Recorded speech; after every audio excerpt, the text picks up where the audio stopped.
Hello, and welcome to the Rough Edges podcast with Sarah I. Fox. In this podcast, I will guide you through my faith and mental health journey to dispel the stigma surrounding mental illness and to create an empowering resource for those who wish to discover more about these topics. I pray that this podcast will not only bless you, but that it will bring growth and healing to our communities. Hello, everyone, and welcome back to another episode of Rough Edges. Today's episode is going to be a little bit different. It is a rerun of a previous episode called Here's What They Don't Tell You About Healing. Now, this episode is very important because it details the steps that one can take in the beginning stages of their healing journey. And it's also a great reminder that we're all on our own healing journeys, especially with mental health. And we do need some tools to be able to navigate that effectively. So I wanted to share this episode again because I believe it is important and it's an episode that I really, really love. And I think that it will be something that is helpful for not only people who are beginning their journey, but people who are in their journey, and just to give some type of hope and encouragement to you while you're doing that. I also wanted to share this episode because I am prioritizing working on the rest of the season and doing some really cool projects so that I can really connect with you all and increase the engagement that I have with this amazing community. So stay tuned for that and enjoy today's episode. Hello, everyone, and welcome back to another episode of Rough Edges. This is the first podcast episode that I'm releasing for the new year. I know January has passed, but hey, bear with me. 2023 has been a very interesting and busy year for me so far, and I just wanted to record this episode because I have had moments from these past 2 months now that have been just very challenging to me, challenging to my faith at times. And I just wanted to encourage you guys that even in the midst of just so much uncertainty and so many things that could go wrong at any given moment, I just want to encourage you guys today by giving you 5 things that I wish I knew about healing. These 5 things are things that I wish I knew when I first got my diagnosis. And for those of you who are listening for the first time, just a little bit about me. I was diagnosed with bipolar 1 disorder in January of 2021. And what inspired me to make this podcast in particular is to give people information, education, and encouragement because I didn't really get any of that when I was first diagnosed. And so I want to be able to, be the change that I want to see and kind of just go into places and go into the research that goes into mental health treatment and also kind of guide you on your healing journeys as well. So, without further ado, here are 5 things that I wish I knew about healing. Number 1, healing takes work. So, this is something that people don't usually say when we talk about healing. We always talk about, oh, yes, go through the healing journey and you will be better because of it. But we never really talk about the fact that it takes a lot of work. And as I was mentioning earlier, 2023 is showing me that if I want to be able to live well with my mental health condition, I have to put in the work that it takes to completely heal. And the first sub point that I really want to bring under this point is that there will be moments where you want to give up. I mean, I've had those moments all last month of moments where I just felt like I just didn't want to keep going, where I felt like it didn't make sense to keep going. And there will also be days when it feels like nothing is working. And believe you me, I am in that position right now where I'm just like, okay, I'm going to therapy, I'm taking my medicine, I'm trying to exercise by the grace of God, and I just feel like I'm just walking around in circles and nothing's really working for me. But the thing that you have to remember is that during those times, you need to remind yourself of where you came from and where you're going. The thing is, it's like we often think about the road ahead and what we have to accomplish and where we have to go in the future, but we never really take a look back and see where we came from, like what our progress was. And I think looking back on how far you came can actually help you put in the work and get through those times where it feels like you're at a dead end and where it feels like nothing is working and the only sensible thing would be to give up. Like, you don't want to give up. Trust me, because you'll regret it afterwards if you do give up. So don't give up. But look at how far you've came. That would help you to be able to push forward and give you the stamina that you need to be able to put in the work. Number 2, reaching out is never a sign of weakness. So for me, I'm the type of person that likes to do everything myself. I like to be self sufficient. And there's a problem with that because as human beings, we're not made to be self sufficient. We're not made to be independent and do everything on our own. See, in Western culture, independence is just like the pinnacle of human existence. Like, we feel like we need to do everything on our own, otherwise, we won't be able to achieve much. And that's not true because we are made for community, we are made to do life together. And so, one thing I would stress under this point is that you need to assess your inner circle. The thing is, when it comes to friendships and people who are close to you, not everybody fits that criteria. And the thing about it is like, yes, we want to think that we have like 50 million friends on social media and in real life, but that's not how it goes. Jesus's inner circle was 3 people.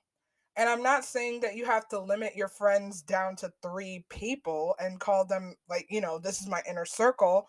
Well, you do have to be mindful that not everybody could be your close friend. And that's something that you need to assess for yourself. You need to think about, who do I want to let into the innermost parts of my life and who do I want to, you know, inform of my triggers, of my mental health journey.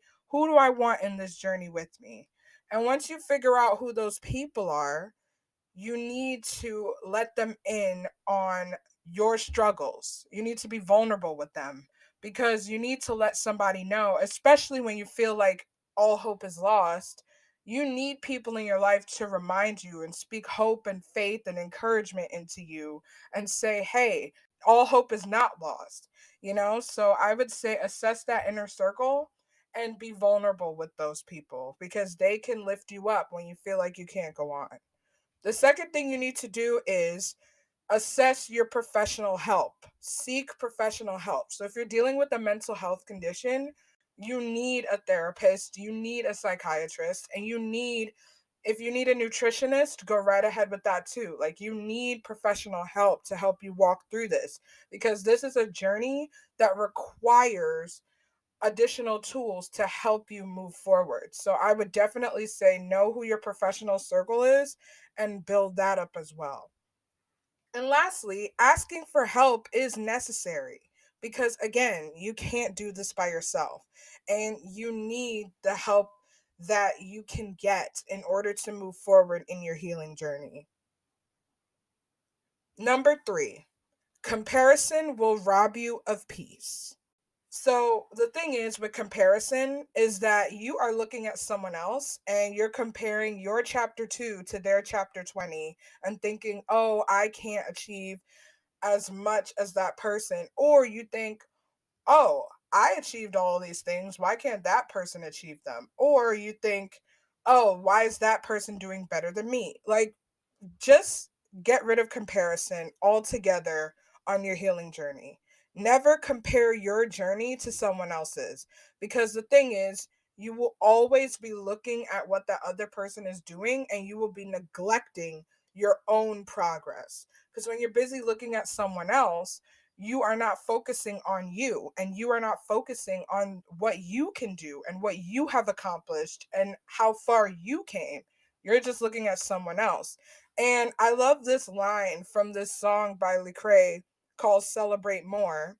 And there's a line in that song that says, "Don't let your food get cold looking at somebody else's plate." And that's a very powerful line because when I first heard it, I was like, that's exactly what I've been doing most of the time.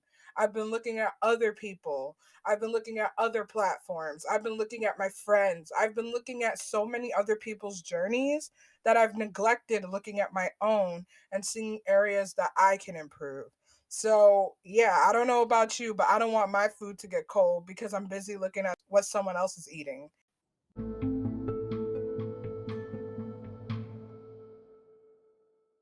Hello again. Before you dive into the rest of today's episode, I just wanted to say thank you so much for your support and for hitting that play button.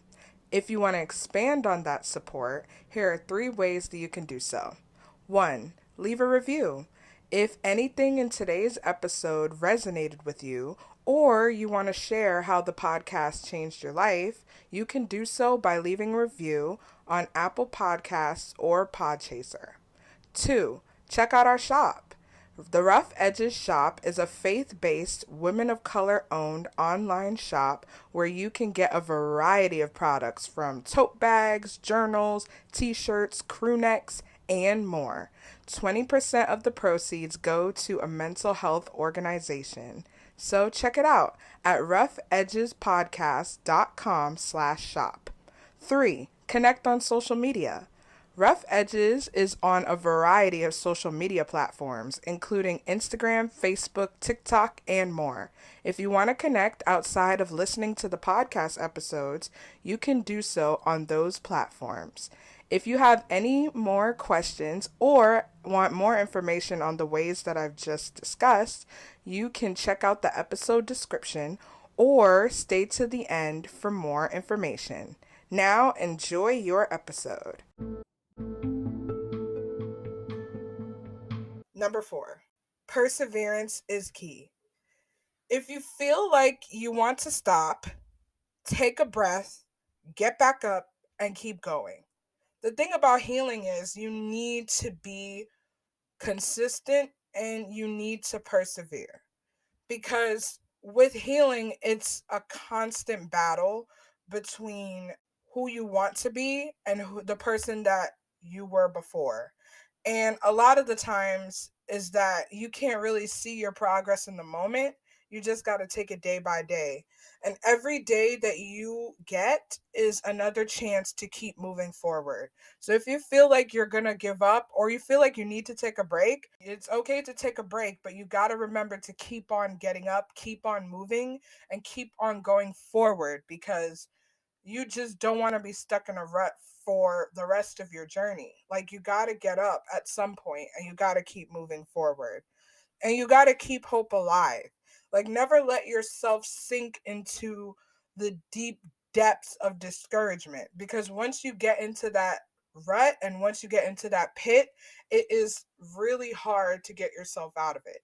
So you got to keep hope alive. And one of the ways that you can keep hope alive is to look up and remember that you can receive help if you ask for it. And for me, with my faith, if I ask God for help, I know that He will help me. So I need to just stop focusing on the things that I can't do and the areas that I'm falling short in. And I need to just look up and say, you know what, God, I can't do this on my own. I need your help. And I don't know what your faith journey looks like, or I don't know what faith looks like for you, but I would say tap into that. I would say tap into your source of hope because once hope is lost, you will be in despair and you don't want to be in despair. So just keep hope alive. Look up, reach out, ask for help, get up, take a breath, and keep going forward.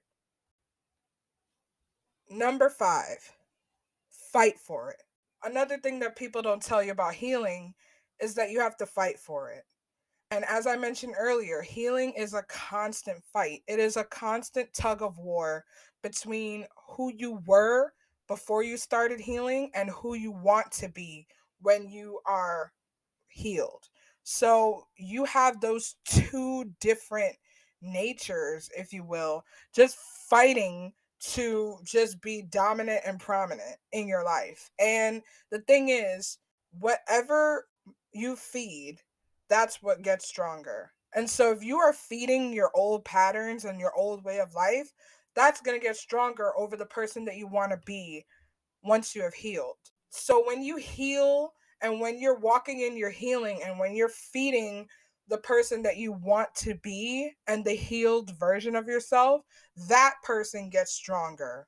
So I would say that be aware that healing is a constant fight between those two modes of reality. And the second thing I want to let you know is the importance of learning your triggers. For me, bipolar disorder, my triggers, and this looks different for everybody, but for me personally, my triggers are what gets me into a manic state. It would be lack of sleep. It would be me trying to just hustle and bustle and me being on the brink of burnout. Those are some of the signs that I would look for.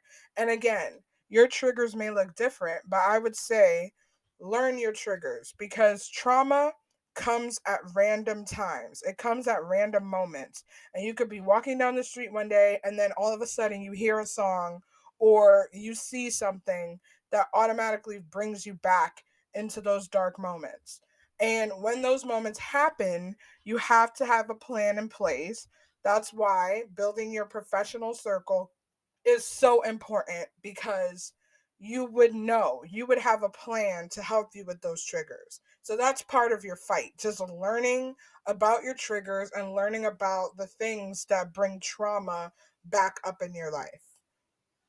And lastly, I want to share a story from the Bible about the woman with the issue of blood.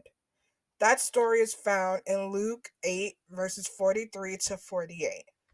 And the story basically goes like this. So, a woman was having a flow of blood for 12 years, and she spent all her livelihood on physicians and could not be healed by any. And the thing is, one day she saw Jesus in the crowd and she pushed through the crowd, she fought through, she came from behind and touched the hem of Jesus's garment or the little tassels on his cloak. And immediately the flow of blood stopped. Then Jesus, realizing that the like some power had gone from him in that moment, he was saying, "Who touched me?" And his disciples were looking at him like, this is a gigantic crowd of people. What do you mean, who touched you? And then Jesus says, somebody touched me because I felt the power go out from me. Well, the woman, she stepped forward. She was scared, but she told him everything that she had been through at that moment. She said the reason that she reached out and touched him was because she believed that if she touched the hem of his garment, she would be healed. And he said to her, "Daughter, be of good cheer. Your faith has made you well. Go in peace." And the story ends there, but I really, really love this story because it shows that the woman with the issue of blood, she has been suffering for like 12 years. And the thing is, once she found an opportunity to get her healing, she fought for that healing. She pushed through the crowd. It was an enormous crowd, so she probably got stepped on. She probably had to just like fight her way through that crowd. But she fought through, and once she got to Jesus and touched the hem of his garment, she was healed.